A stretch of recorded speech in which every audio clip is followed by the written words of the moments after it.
আমিও এবার তাকে উপেক্ষা করে স্পর্শের সাথে গল্প করছি। সে দেখছে আর ফুলছে। আমার বেশ মজা লাগছে কেন জানি। তার দিকে দেখে আছে, কোকের ক্যানটা হাত দিয়ে দুমড়ে মুচড়ে ফেললো। কাটা হাতটাকে দিয়ে রক্ত পড়ছে। হঠাৎ করে স্পর্শ এর ফোন বেজে উঠল। এর একটা খুব জরুরি ফোন, কিছু মনে করবেন না, আমি একটু আসছি। না না, কি মনে করব, আপনি কলটা রিসিভ করুন। থ্যাঙ্কস। আমি শুধু হাসলাম। আর সে অগ্নিদৃষ্টিতে আমার দিকে তাকিয়ে আছে। নাক কান সব লাল। তার স্পর্শ ফিরে এলো। নীরে, কিছু যদি না মনে করেন আমায় যেতে হবে। না, কিছু মনে করবো না, আপনি যান। আজ আমি আপনাকে নামিয়ে দিয়ে আসবো। কোনো কথা শুনবো না। আজ যা সুন্দর লাগছেন, কেউ তুলে নিয়ে যেতে পারে। তাই নাকি? আগে বুঝি খারাপ লাগতো আমায়? না না, আমি সেটা বলতে চাইনি। আমি তো এমনিই বললাম, আপনি বরাবরই আমার কাছে সুন্দর লাগেন। I am sorry. আরে সরি বলার কিছু নেই, আমি মজা করছিলাম। আপনি যান, আমি বিলটা দিয়ে আসছি। না, আজ আমি বিল দেব। বিগত 2 দিন বিল আপনি দিয়েছেন, আজ আমি দেব। আরে না, আমিই দেব। বললাম না আমি দেবো। চুপচাপ বাইরে যান, আমি আসছি। নীরা, ধুরু। আচ্ছা, যান, আমি আসছি। বিল দিয়ে দেখি সমুদ্র ওখানে বসে আছে, হাত দিয়ে অনবরত রক্ত পড়ছে। ওদিকে মশাইয়ের হুঁশই নেই। কিছু কি বলবো? না থাক। এই যে নীরা, আসুন। স্পর্শ বলল। জি। তাড়াতাড়ি যাওয়ার চক্করে শাড়ির সাথে হোঁচট খেয়ে পড়ে যাচ্ছিলাম। ভাগ্যিস স্পর্শ ধরেছে, না হলে পড়েই যেতাম। নীরা, একটু দেখে হাঁটুন। শাড়ি পরার অভ্যেস নেই তো? বুঝেছি। গাড়িতে বসুন। বসছি। আচ্ছা নীরা, একটা কথা জিজ্ঞেস করবো? করুন। আমাকে কি ভালোবাসা যায় না? যার মনে অন্য কেউ থাকে সে কি অন্য কাউকে মন দিতে পারে? আমার যে মনটা আপনার কাছে চলে গেছে, সেটার কি হবে? ফিরিয়ে নিন, কারণ আপনার মনকে ভালো রাখতে তো পারবো না। কষ্ট পাবেন, আমি রাজি আছি। শুধু হাসলাম, কারণ এর জবাব আমার কাছে নেই। শুনুন, আমার থেকে অনেক ভালো মেয়ে আপনি পাবেন, দেখতে সুন্দর। সে আমায় থামিয়ে দিয়ে বলল, আমার আপনাকে চাই। থামান থামান, চলে এসেছি, এই বাসাটায় আমি থাকি। সে থামালো। আমি গাড়ি থেকে বেরিয়ে এলাম। ভালো থাকবেন নীরা, আপনিও ভালো থাকবেন। আসি। আচ্ছা। বাসায় ঢুকলাম, দেখি আন্টি সিরিয়ালকে আপন করে দেখছে। আন্টি, জবা এখনও মরেনি? না। কেন মরেনি? কেন মরেনি আবার? কেমন কথা, তুই কি চাস নাকি মরে যাক? হ্যাঁ, চাই তো। নীরা, এইগুলো বলবি না। আচ্ছা, বলবো না। তুমি দেখো, আমি ফ্রেশ হয়ে আসছি। আঙ্কেল বলল, কেন বলবে না? তোমার জন্য আমি পাকিস্তান আর ইংল্যান্ডের খেলা দেখতে পারছি না। আচ্ছা আঙ্কেল, তুমি দাঁড়াও, আমি ফ্রেশ হয়ে আসছি, আমরা ল্যাপটপে দেখব। মন খারাপ করো না। যেই না ঘরের দিকে পা বাড়িয়েছি, সমুদ্রের পেছন থেকে এসে হাত ধরে টেনে নিয়ে পিছনে কোমরের সাথে শক্ত করে চেপে ধরেছে। আমি ভয়ে প্রায় চেঁচিয়ে উঠেছি, কী করছেন আপনি? যা করছি তা অনেক আগে করার দরকার ছিল। মানেটা কি? আমার হাত ছাড়ুন, আমার লাগছে। লাগুক। আমাকে যে কষ্টগুলো দিচ্ছ আর এখনও দিয়ে যাচ্ছ, সেগুলো বেলা আমি আপনাকে কখন কষ্ট দিলাম? আজব তো। এই, আমাকে ছাড়ছিলে কেন? অন্য কাউকে ধরার জন্য? কী আছে ওই স্পর্শ না কি নাম জানি ছেলেটার মধ্যে, যা আমার মধ্যে পাওনি? আমি এগুলো নিয়ে কোনো কথা বলতে চাই না। First is first. আমাকে ছাড়ুন, আমার লাগছে। লাগুক, আজ সব হিসেব নেব। আমাকে ছাড়ে অন্য কারো কাছে যাওয়ার সাহস হয় কী করে তোমার? হ্যাঁ, বলছিলাম না অন্য কারো কাছে গেলে মেরে ফেলবো। আঙ্কেল আর আন্টি ভূত দেখার মতো চোখ বড় বড় করে আছে, কারণ তারা কিছুই বুঝতে পারছে না। শেষমেশে আন্টি বলে উঠল, সমু, তুই এগুলো কী বলছিস? আমি কিছুই বুঝতে পারছি না। আঙ্কেল বলল, নীরাকে ছাড়ো, ওর লাগছে সমুদ্র। মা শোনো, এই হচ্ছে নীরা, সেই নীরা যে আমার ভালোবাসা নিয়ে খেলেছে। আমাকে কখনো ভালোবাসেনি। তুমি বলতে না, সমু তুই দেশে ছেড়ে যাচ্ছিস কেন? এ নীরাই সেই কারণ। সমু, এগুলো কী বলছিস তুই? মা, তুমি ঠিকই শুনেছ। ভালোবাসতাম ওকে, আর ও শুধু আমাকে নিয়ে খেলছে। খেলা শেষ হয়ে যাওয়ার পর আবর্জনার মধ্যে ফেলে দিয়েছে। এইবার আর নিজেকে কন্ট্রোল করতে রাখতে পারলাম না। হাতটা ছাড়িয়ে নিয়ে ওকে ধাক্কা মেরে সরিয়ে দিয়ে বললাম, আমি আপনাকে নিয়ে খেলেছি? বাহ, কী সুন্দর কথা। খেলছেন তো আপনি আমাকে নিয়ে। পুরাতন হয়ে গিয়েছিলাম তাই ফেলে দিয়েছিলেন। আপনার নতুন তো রাহিয়াতুল রাহা ছিল আপনার, যার সাথে আপনার নতুন সম্পর্ক শুরু হয়েছিল। আমি তো সব জানার পর আপনাকে আমার কাছ থেকে মুক্ত করে দিয়েছিলাম। এখন কেন আমার দোষ দিচ্ছেন? আমার কষ্ট হয়নি, তাও আপনাকে কিছুই বলিনি, আর এখন সব কিছুর দোষ আমায় দিচ্ছেন? বাহ মশাই, বাহ। আল্লাহ, রাহা আমাকে পছন্দ করতো। আমি ওকে না করে দেওয়াতে ও পাগলামি করতেছিল। জাস্ট ওকে বোঝানোর জন্য ওর সাথে গিয়েছিলাম। আর মিথ্যে না বললে হয় না। আমি মিথ্যে বলছি না, বিশ্বাস করো আমায়। বিশ্বাস, তাও আবার আপনাকে? পাগল আমি? আপনার মনে আছে আপনাকে বলতাম আমাকে আর ভালো না লাগলে বলে দেন, আমি চলে যাব। কিন্তু আপনি কি করলেন? বেইমানি করলেন। জনাব সমুদ্র আহমেদ, আমি আপনাকে ভালোবেসে ভুল করেছি। নিজের প্রতি ঘৃণা হয় এমন কেন বিশ্বাস করেছিলাম আপনাকে? নীরা, আমি সত্যি বলছি, আমি তোমায় ভালোবাসতাম, এখনও ভালোবাসি আগের মতোই। আপনি আগেও আমাকে ভালোবাসেননি, এখনও আমাকে ভালোবাসেন না। আপনি আমার কাছে এসেছিলেন, আপনার সময় কাটছিল না, তাই সময় কাটানোর জন্য এসেছিলেন, তারপর অন্য কাউকে পেয়েছেন, আমায় ভুলে গেছেন। চুপ, একদম চুপ, শেষ করে ফেলবো কিন্তু তোমায়। কেন, সত্যি কথা শুনতে খারাপ লাগছে? আমি তো শুরু করিনি, আপনিই তো পুরনো ময়লার স্তূপ ঘাটছেন। পচা ময়লা থেকে দুর্গন্ধ তো বের হবেই। নীরা, চুপ করো, আর পারছি না। এটা নিয়ে আর কথা না বাড়ানোই ভালো। আঙ্কেল আন্টি কী বলবেন নিজেরও বুঝতে পারছেন না। আঙ্কেল শুধু বলল, সুফি আন্টির নাম, চল ঘরে চলো, অনেক দিনের দুজনের জমানো খোরাক আছে, তারা মিটিয়ে নিক। আন্টি অসহায়ের মতো আমার আর সমুদ্রের দিকে তাকাচ্ছে। তারা চলে গেলেন, আমিও চলে আসছিলাম। সেই পিছন থেকে হাতটা আবার টেনে ধরলো আর নিজের কাছে খুব টেনে নিয়ে ঘাড়ে মুখ গুজে ফেলেছে পিছন থেকে। আমি ছাড়ানোর চেষ্টা করছি কিন্তু পারছি না, খুব শক্ত করে ধরে আছে। অনেক চেষ্টা করে ব্যর্থ। প্রায় 5 মিনিট ধরে থাকার পর সে বলল ভালোবাসি। কথাটা শোনার পরে পুরো শরীরে কেমন একটা যেন শিহরণ হলো। কেঁপে উঠলাম। আমি তাকে ছাড়িয়ে নিলাম। সাথে সাথে সে ধপাস করে ফ্লোরে বসে পড়লো, মাথাটা নিচু করে আছে। দেখি ফ্লোরে তার নোনা জল পড়ছে। আর পারছি না, আমার কষ্ট হচ্ছে। মনে হচ্ছে আমিও তাকে বলেই দিই, সমুদ্র আমিও তোমাকে ভালোবাসি, কিন্তু পারছি না। আমারও চোখ বেয়ে নোনা ভালোবাসা পড়ছে, কিন্তু আমি কিছু বলতে পারছি না। আমি চলে এলাম রুমে, দরজাটা বন্ধ করে ফেললাম, শাড়িটা খুলে শুয়ে পড়লাম। চোখগুলো আর সায় দিল না, জেগে থাকতে ঘুমিয়ে গেছে। রাত 2:45। নীরা, এই নীরা উঠো মা, নীরা উঠো, আন্টি বললো। ঘুম থেকেও চমকে উঠে দরজা খুলে বললাম, কি হয়েছে? সমু বলে কেঁদে ফেললো। কি হয়েছে সমুদ্রের? সমু বলে কেঁদে ফেললো। কি হয়েছে সমুদ্রের? ভয়ে ভয়ে আমার সমু। আন্টি বলো না কি হয়েছে সমুদ্র, প্লিজ আন্টি বলো। সমুর অ্যাক্সিডেন্ট হয়ে গেছে নীরা, আমার ছেলেটার অ্যাক্সিডেন্ট হয়ে গেছে। আমি কি বলবো বুঝতে পারছি না, আমার মাথা কাজ করছে না। আন্টি কোথায়? ও হাসপাতালে আছে। যাবি তুই নীরা? তোর আঙ্কেল গাড়ি বের করতে গেছে, যাবি তুই? আন্টি এইটা জিজ্ঞেস করতে হবে তোমায়, জানো না যাবো কি না? যদি এখন না যাস তাই জিজ্ঞেস করলাম। চলো তুমি, আমি যাব। পুরোটা রাস্তা আন্টি কেঁদেছে। আমি কি বলবো কি করব বুঝতে পারছিলাম না। খালি বললাম, আন্টি তুমি চিন্তা করো না, সমুদ্রের কিচ্ছু হবে না। দোয়া করো মা। আন্টি। হাসপাতালে ঢুকে রিসেপশনে বললাম, সমুদ্র আহমেদ নামে কেউ এসেছেন? না। অ্যাক্সিডেন্টাল কেস, একটু দেখেন না। হ্যাঁ, একজন এসেছে, ও ওটিতে আছে। না, নাম জানা যায়নি, রাস্তার লোকজন নিয়ে আসছে তাকে। ওটিতে আছে। বুকটা কেমন জানি কেঁপে উঠল। জি। ওটি কোন দিকে? 3rd ফ্লোরে গিয়ে বাম দিকে যাবেন, পেয়ে যাবেন। থ্যাঙ্কস। সে শুধু হাসলো। আমি আঙ্কেল আর আন্টিকে নিয়ে ওটির দিকে চলে গেলাম। দেখি একটা লোক আর রাইসা, আন্টির ওই বান্ধবীর মেয়ে, ওখানে বসে আছেন। লোকটা মনে হয় রাইসার বাবা, চেহারার মিল আছে। আন্টি লোকটাকে দেখে বলল, রাফিজ ভাই, তুমি কি সমুদ্রকে নিয়ে এসেছো? রে সুফিয়া, আমি এনেছি। আমি বললাম, আঙ্কেল কি হয়েছিল আর এখন কি অবস্থা? সে আমাকে কিছুই না বলে আন্টিকে বলল, নীরা কে রে? তোর ছেলে অ্যাক্সিডেন্টের পর থেকে নীরা নীরা করে যাচ্ছে। আমি বললাম, আঙ্কেল আমি নীরা। জামান জামান আঙ্কেলের নাম। এই মেয়েটাকে আমার বাসায় থাকে। ও, তোর ছেলেকে একটা ট্রাক এসে ধাক্কা দিয়ে চলে গেছে। আমার মেয়ের রাইসা তোর ছেলেকে চিনতো, তাই ওকে উঠিয়ে এনেছি। ভালো করেছিস, আমি কৃতজ্ঞ তোর কাছে। আরে আমারও তো ছেলেও। আমি বললাম, আঙ্কেল সমুদ্রের কী অবস্থা? আমি তোমাকে বলতে প্রয়োজন মনে করছিলাম। ভাড়াটিয়া, তুমি ভাড়াটিয়ার মতো থাকো। আমি কিছু বললাম না। ডাক্তার বের হয়ে এসে বলল, সে সুস্থ আছে, আমরা তাকে কেবিনে শিফট করেছি। আর হ্যাঁ, নীরাকে উনি যেন ওনার সাথে আগে দেখা করেন। আমি নীরা, একটু আসেন, কথা আছে আপনার সাথে। জি বলেন। একটু এদিকে আসেন। জি শুনুন, উনি আপনাকে সত্যিই খুব ভালোবাসেন আর কষ্ট দেন না ওনাকে। আমি কি বলবো বুঝতে পারছি না। সে আবার বলল, জানি না আপনাদের মধ্যে কি হয়েছে, কিন্তু সুস্থ হওয়াও পর্যন্ত যদি আপনি ওনার পাশে, আমি ওনার পাশে থাকবো। গুড। যান, ক্যাবিনে যান। আগে বাবা মা চাইলে গিয়ে দেখে আসতে পারেন, তারপর নীরাকে পাঠিয়ে দিন। এইবার রাইসার বাবু বলল, তাকে কি দরকার ডক্টর? সে তো ফ্যামিলির কেউ নয়। আপনিও তো মনে হয় ফ্যামিলির কেউ নন, তো আমিও আপনাকে বলার প্রয়োজন মনে করছি না। আর হ্যাঁ, আপনারা চাইলে থাকতে পারেন রাতে তার সাথে, কিন্তু নীরাজ যেন থাকেই। আঙ্কেল বলল, ও থাকবে। রাইসার বাবা বলল, ভাড়াটিয়াকে তোর ছেলের কাছে থাকতে দিবি? আন্টি বলল, ভাই ও আমার মেয়ের মতো, আমি ওকে খুব বিশ্বাস করে। বলতে বলতে আমাদের সামনে দিয়ে সমুদ্রকে নিয়ে গেল। মাথায় আঘাত পেয়েছে, হাতেও আঘাত পেয়েছে। এই অবস্থায় দেখে খুব খারাপ লাগছে, কান্নাও পাচ্ছে। ডাক্তার বলল, বাড়ির লোক গিয়ে তাকে দেখে আসুন, আর রাতে নীরা থাকলে ভালো হয়। রাইসার বাবা এবার বলে উঠলেন, এই মেয়ে তো ফ্যামিলির কেউ না, ও কেন থাকবে? আপনি তো ফ্যামিলির কেউ না, আপনি কেন মাঝখানে কথা বলছেন? ডাক্তার বলল। এইবার সমুদ্রের বাবা বলে উঠল, ডাক্তার সাহেব, নীরাই রাতে থাকবে। নীরা, তুমি আমার সাথে এসো। জি বসো। জি বলেন। ভালোবাসো খুব ওই ছেলেটাকে? না। তাই? জি। ও কিন্তু তোমায় ভালোবাসে। থাক না এসব কথা। হ্যাঁ, তাই ভালো।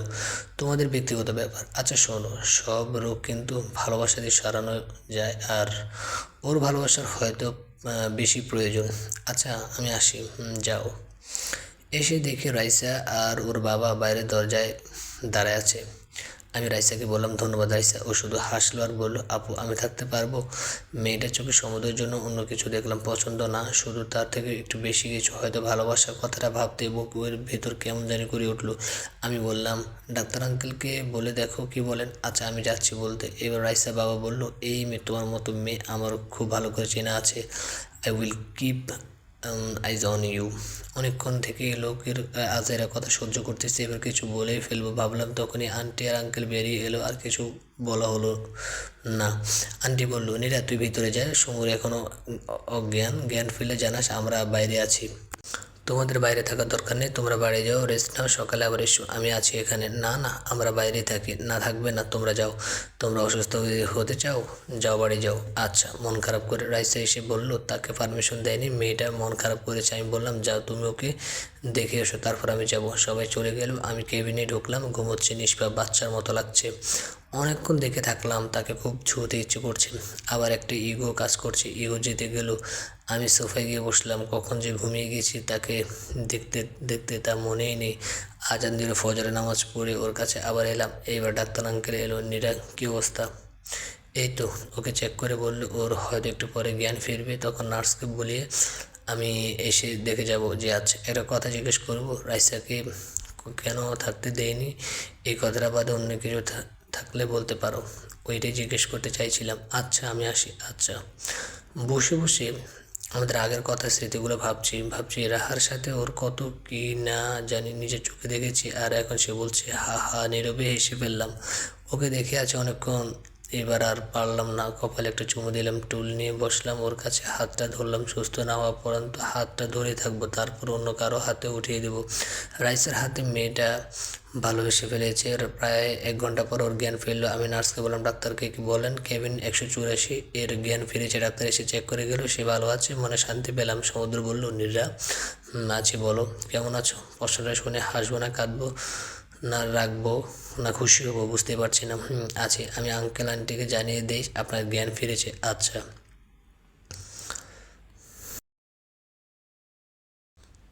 আঙ্কেল আন্টিকে বললাম সমুদ্র জ্ঞান ফিরেছে। আন্টি বললো আমরা সকালে আসবো। সমুদ্র কেবিনে গেলাম, দেখি নার্স ওর সাথে খাওয়া নিয়ে জোরাজোরি করছি। সে খাবে না, কিন্তু তাকে খেতে হবে, না খেলে ওষুধ কী করে খাওয়াবে তাকে?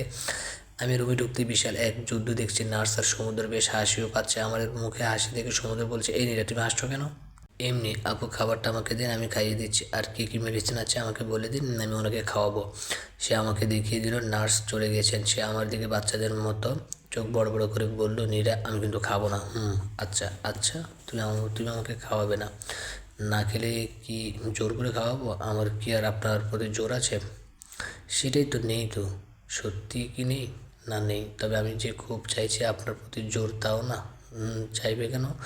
আছে তো তোমার একজন, যে তোমায় বাসায় নামিয়ে দিয়ে যায়, যার জন্য শাড়ি পরে সুন্দর করে সাজো, তোমার মুখে কোনো খাবার লেগে থাকলে সে মুছিয়ে দেয়, যে তোমার হাত ধরতে চায়, যে তোমাকে চায়। তুমিও চাও তাই না? বুঝি, সব বুঝি, বুঝলে ভালোই। এবার নিজের ভালোটা বুঝে খেয়ে নিন। ওষুধ খেতে হবে, সব দেখলাম, কড়া ডোজ ওর ওষুধ, কিছু না খেয়ে খাওয়া যাবে না। খেতে ইচ্ছে করছে না। আমি খাইয়ে দিতে চাইছি, তাও খেতে ইচ্ছে করছে না। রাইসা হলে বুঝে খেতেন, ওকে ডাকবো? কারণ আমার দিকে তাকিয়ে থেকে কিছু না বলে বিছানা থেকে উঠতে লাগলো। আরে কি করছেন আপনি? সুস্থ নন, ব্যথা পাবেন। আমি পাবো কি? তোমার কি? আর শোনো, রাইসার কথা বলবে না, একদম না। আপনি ব্যথা পেলে আমার কি, সেটা আপনি ভালো করে জানেন। জানেন না? জানি, তবে ভুল জানতাম তো। এখন কে ঠিক জানালো? রাইসা? বলছি না রাইসার নাম নিবা না? চোখ বড় বড় করে বললো, তো রাহার নাম নিব? সেটা চলবে? আমার প্রাক্তন? কি আজব ব্যাপার। দেখেন আমিও আপনার প্রাক্তন, রাহাও আপনার প্রাক্তন, আরও কেউ ছিল বুঝি আমার তবে কি জানেন রাইসা মেয়েটা বেশ ভালো, আপনার সাথে মানাবে, সুন্দর লাগবে। আপনাদের কথা বলা শেষ না হতে সে পিছন থেকে টেনে সামনে ঘুরিয়ে আমার ঠোঁটে আর ঠোঁট বসিয়ে দিল। আমাদের ঝগড়া থামানোর জন্য সে আগে এটা অনেকবার করেছে, কিন্তু বোঝার আগে আমি ছাড়ানোর চেষ্টা করেছি। নিজেকে বলবে এই লোক হসপিটালাইজড, এত শক্তি গায়ে এখনও। প্রায় 20 সেকেন্ড পরে ছাড়লো। কিছু বলতে যাবো, সে আবার 10 সেকেন্ড ঠোঁটে ঠোঁট রেখে দিল। আমি বললাম, কি বলবে আপনি? অসুস্থ? এত শক্তি তো খেলেন না, না গিয়ে আমার উপরে শক্তি দেখাচ্ছেন কেন? শোনো, আমার প্রাক্তন না, তার সাথে আমার কোনো সম্পর্ক ছিল না। আর রাইসা, ওকে আমি তোমাকে রাগানোর জন্য আনতে বলেছিলাম, বুঝছো? খবরদার, আর ওদের নাম নিলে খুন করে ফেলবো। রাহা না হোক, আমি তো প্রাক্তন। আর রাইসা আপনাকে ভালোবাসে। রাইসা বলেছে তোমার? না, সব কিছু বলতে আগে আমি বুঝি ও আপনাকে ভালোবাসে, এটা বুঝতে কষ্ট হয়নি আমার। আর আপনাদের বিয়েও খুব তাড়াতাড়ি হয়ে যাবে। দাওয়াত দেবেন তো আমায়? সবই তো বুঝো, এটা বোঝো না ভালোবাসি তোমাকে? কি মজা পাও আমাকে কষ্ট দিয়ে? সবই তো বুঝো, ভালোবাসি তোমায়, কিন্তু কেন নীরা আমাকে কষ্ট দিচ্ছ? আচ্ছা, চোখে চোখ রেখে কোমল চোখে বললো, আচ্ছা বাদ দেন, চলেন ওষুধ খাওয়া করতে হবে, আবার ওষুধও খেতে হবে।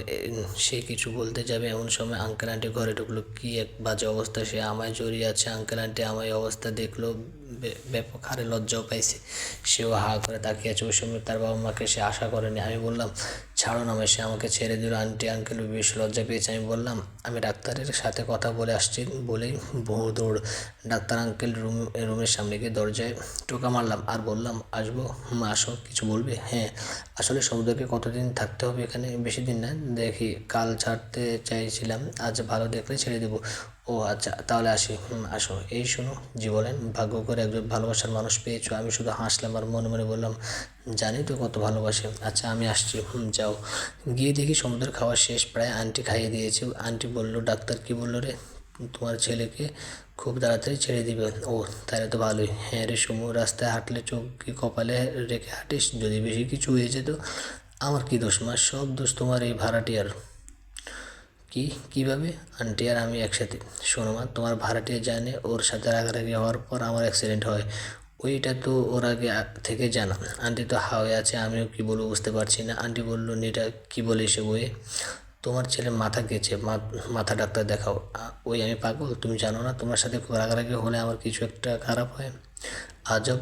ওগুলো আগে হইতো। যখন? যখন কি? না কিছু না। না না, বলো যখন কি? না কিছু না বললাম তো। যখন আমার সাথে সম্পর্কে জড়িয়েছিলে তখন, তাই না? আমি আগের কথা কেন উঠাচ্ছেন? পুরনো কথা ঘেটে কি লাভ পান আপনি? আমি তো কখনো লাভ ক্ষতির হিসেব করিনি নীরা। ভালো। আন্টি কি বলবে? কিছু বুঝতে না পেরে বললো, আমি যাই। উনি যে কোথা গেল দেখে আসি। তোরা কথা বল। এবার সমুদ্রে বলল, মা, তোমার ভাড়াটিয়া কথা বলতে জানে না, জানে শুধু কীভাবে ঝগড়া করতে হয় আর কীভাবে আমাকে কষ্ট দিতে হয়। আন্টি বলল, আমি যাই বলে চলে গেল। আমি ভাবলাম এখানে থাকলে হয়তো কথা কাটাকাটি হবে, তার চেয়ে বরং আমিও চলে যাই। আমাকে চলে যেতে দেখে সে হাতটা ধরে ফেললো এবং উঠে দাঁড়ালো আর বলল, কই যাও? বাইরে যাব। কেন? থেকে কি করব? যা করো। আমি কি করি তুমি জানো? আমি জানি না, তাই? হাত ছাড়ো, আমি যাব। একবার হাত ছেড়ে অনেক ভুল করে ফেলেছি, আর করতে চাই না। মানে? থাকা যায় না আমার কাছে? আমার সাথে, আমার হয়ে থাকা কি একেবারে যায় না? সমুদ্র, কেন এরকম করছো? যে মায়া থেকে বেরিয়ে এসেছি সেখানে কেন আবার টানছো? পুরোপুরি বেরিয়ে কি সত্যিই যেতে পারছো? হয়তো হয়তো হলে হবে না, বলতে হবে যে হ্যাঁ, আমি পুরোপুরি বেরিয়ে এসেছি আর যেতে চাই না। তুমি আর ভালোবাসি না সমুদ্র আহমেদ, আমি অন্য কাউকে, মানে স্পর্শকে ভালোবাসি, এটা বলতে হবে।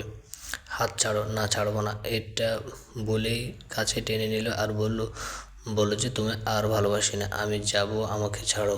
আগে বলো। হ্যাঁ, তোমাকে আগের মতোই ভালোবাসি, কিন্তু তোমাকে পেতে আর চাই না। কেন? তোমাকে খুব মিস করি, মাঝে মাঝে কান্নাও করি, কিন্তু বিশ্বাস করো, তোমাকে পাওয়ার আর কোনো আশা রাখিনি আমি, আর রাখতেও চাই না। অন্যের সম্পদ আমার বরাবরই পেতে ইচ্ছে কম, জানো তো। মানে? আমি কার সম্পদ? রাইসার বার জারি হয় আমার না, অনেক আগে তুমি হারিয়ে গেছো আমার কাছে থেকে নীরা। খারাপ লাগছে শুনতে? তাহলে বাবু, আমার কেমন লাগে? তুমি এত রাইসা রাইসা কেন করছো? আচ্ছা বাদ দাও। সে জড়িয়ে ধরে কাঁধে মুখ গুজে বলল, নীরা, ভালোবাসি অনেকটা। আমি কিছুই বললাম না, চুপচাপ আছে। সে আবার বলল, নীরা, ভালোবাসি। দরজায় টোকার শব্দ হলো। দেখি রাইসাকে দেখে সে আরও শক্ত করে আমাকে জড়িয়ে ধরলো। আমি বললাম, ছাড়ো, রাইসা এসেছি তো। ছাড়ো, খারাপ ভাবো। রাইসের ভিতরে ঢুকে ভূত দেখার মতো আমার আর ওর দিকে তাকিয়ে আছে। আমি যত বলছি ছাড়তে, সে আরও শক্ত করে জড়িয়ে নিচ্ছে আমাকে। এইবার শক্তি খাটিতে ওকে ছাড়ালাম আর বললাম, রাইসা আসো, ভেতরে আসো। সে এলো, কিন্তু বেশ কষ্ট পেয়েছে বোঝা যাচ্ছে। আমি বললাম, তোমরা গল্প করো, আমি একটু আসছি। সে আবার আমার হাত ধরে ফেলেছে।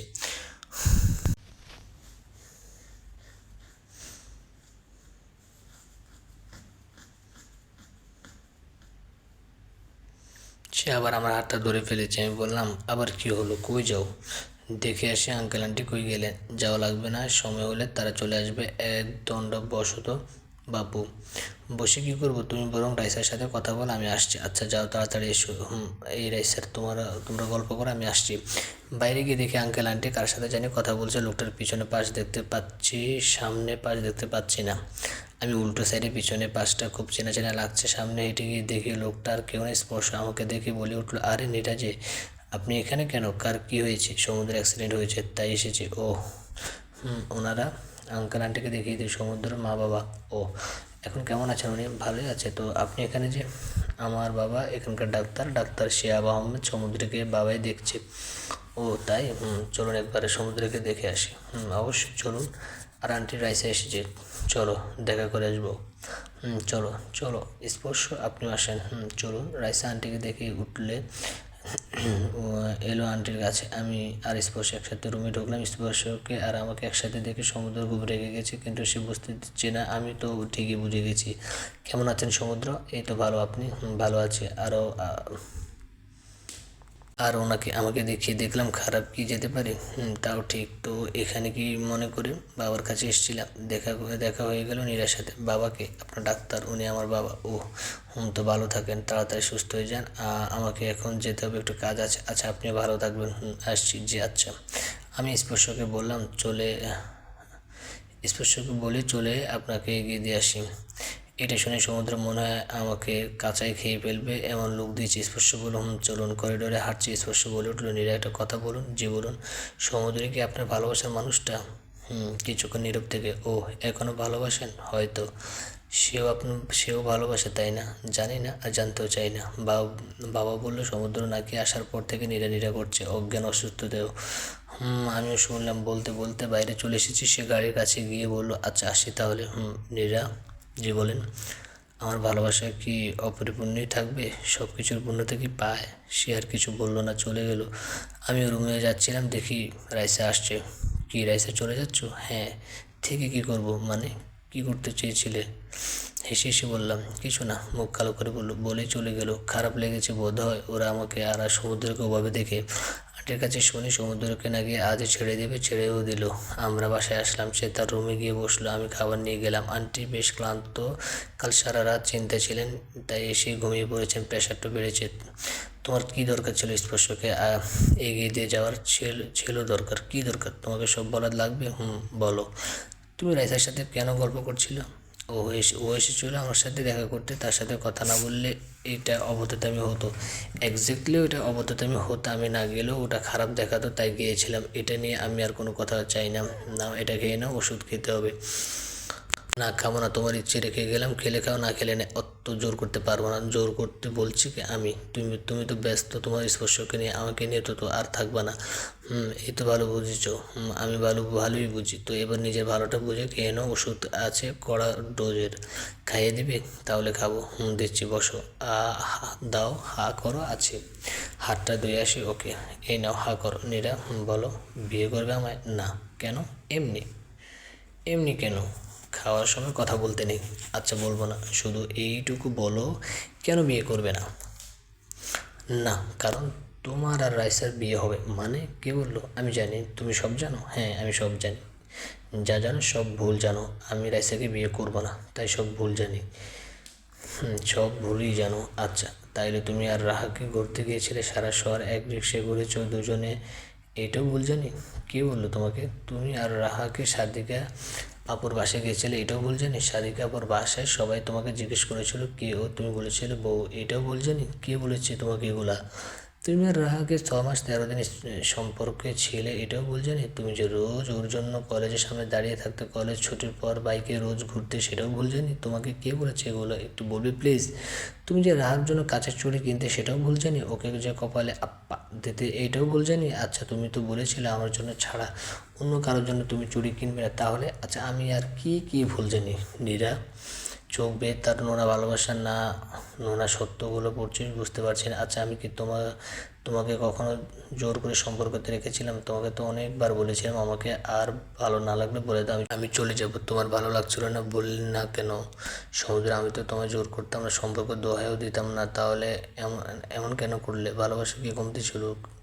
যদি থাকতে বলতে পারতে নীরা, ক্ষমা করো আমায়, আমি বুঝতে পারিনি। আমি একটা ঘোরের মধ্যে ছিলাম, তোমাকে সব বলতে চেয়েছিলাম কিন্তু বিশ্বাস করো বলে ওঠা সাহস করতে পারিনি। তোমাকে হারাতে চাইনি হুম। আমি রাহার সাথে ঘুরেছি কিন্তু বিশ্বাস করো আমি সম্পর্কতে ছিলাম না। আমি যখন বুঝতে পেরেছিলাম যে ও আমার কাছে আসছে আমি দৌড়ে সরে যাচ্ছিলাম কিন্তু আমি পারছিলাম না। অনেকবার চেষ্টা করেছি তোমাকে বলতে কিন্তু পারিনি। রাহা আমাকে ব্ল্যাকমেল করছিল যে ওর সাথে কথা ছেড়ে দিলে ও সুইসাইড করবে। কী করবো বুঝতে পারছিলাম না। রোজ মাথায় টেনশন থাকতো, তাই তোমার সাথে রাগারাগি হতো।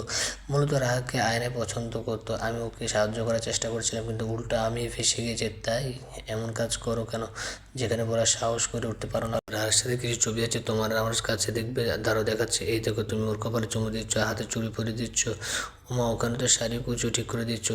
কে দিয়েছে ছবিগুলো তোমাকে? শোনো তাহলে, আয়নের সাথে বাজি ধরেছিলাম যে রাহাকে শাড়ি পরিয়ে ওর সামনে আনবো, তখন ওর কুচি নষ্ট হয়ে যাচ্ছিলো বারবার। ও বলেছিল যে এইটুকু ঠিক করে দিবেন, তাই দিয়েছিলাম। আর আমি ওকে চুড়ি পরাচ্ছিলাম না, ওর হাত কেটে গিয়েছিল, ওটা দেখছিলাম। একদিন সবাই ট্রুথ অ্যান্ড ডেয়ার গেম খেলছিলাম, তাই তাকে ডেয়ার হিসেবে চুমু দিয়েছিলাম, তাই কপালে দিয়েছিলাম। সেদিনে বুঝতে পারিনি ও আমার প্রতি দুর্বল হয়ে যাচ্ছে, তাই সরে আসতে চাইছিলাম কিন্তু অনেক সময় লেগেছে। সরে এসে আমি তোমাকে হারিয়ে ফেলেছি। ও তাই?